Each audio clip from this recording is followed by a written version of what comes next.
Un cahier en mairie pour exprimer ses revendications, c'est l'idée proposée par l'Association des maires ruraux de France, présidée par l'Indrien Vanik Berberian. Depuis samedi, les Français et les Berruyers ont donc toute liberté pour exprimer ce qu'ils ressentent, une initiative saluée par le président de la République lundi soir lors de son intervention télévisée, un avis que partage également Thierry Bonnier, le préfet de l'Indre, fraîchement débarqué en Berry depuis fin octobre. Je tiens à saluer l'initiative de l'Association des maires de l'Indre et l'Association des maires ruraux de l'Indre qui a ouvert un certain nombre de mairies samedi dernier et qui va poursuivre sur cette démarche. D'ailleurs, ça a été salué par le président de la République.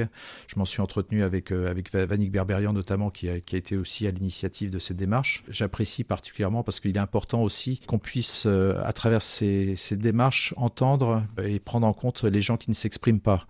Il y a beaucoup de personnes qui ont des choses à dire et qu'on n'entend pas forcément. À travers la démarche, donc avec ces cahiers ouverts dans les mairies, sans parler de cahiers de doléances, le terme ne me satisfait pas complètement, mais bon, de prendre en compte en fait l'ensemble des attentes, des difficultés des uns et des autres. L'ouverture des mairies avec des cahiers pour reprendre en compte ces attentes va être certainement démultipliée. Thierry Bonnier qui répondait aux questions d'Hugo Sastre. Vous pourrez retrouver l'interview complète du préfet de l'Indre dans le tour de la question ce jeudi à partir de 18h15. Quoi qu'il en soit, la mise en place de ces cahiers dans les mairies est un succès. Un site internet a même été mis en place pour ceux qui ne pourraient pas se déplacer directement en mairie.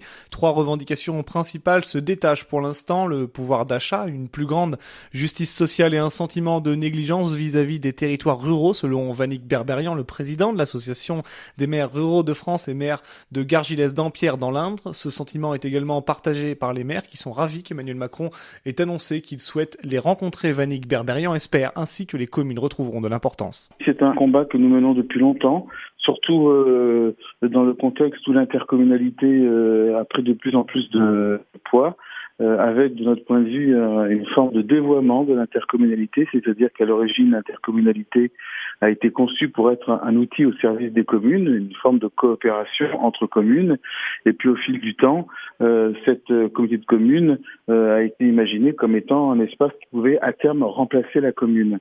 Et donc évidemment nous les maires ruraux nous sommes très très hostiles à cette dimension, et le fait que le président donc de la République ait rappelé le rôle essentiel que sont les maires, pour nous c'est une reconnaissance de ce que nous sommes, du travail que nous avons fait, et il a été évidemment très très sensible à cette démarche d'ouverture des mairies pour recueillir donc les doléances, et encore une fois compte tenu du contexte très particulier que le pays est en train de traverser. Vanik Berberian répondait aux questions d'Hugo Sastre. Châteauroux, Luant ou encore Buzancais ont mis en place ces cahiers de doléances. Les revendications inscrites seront ensuite transmises au président de la République, au Premier ministre et au président de l'Assemblée nationale et du Sénat.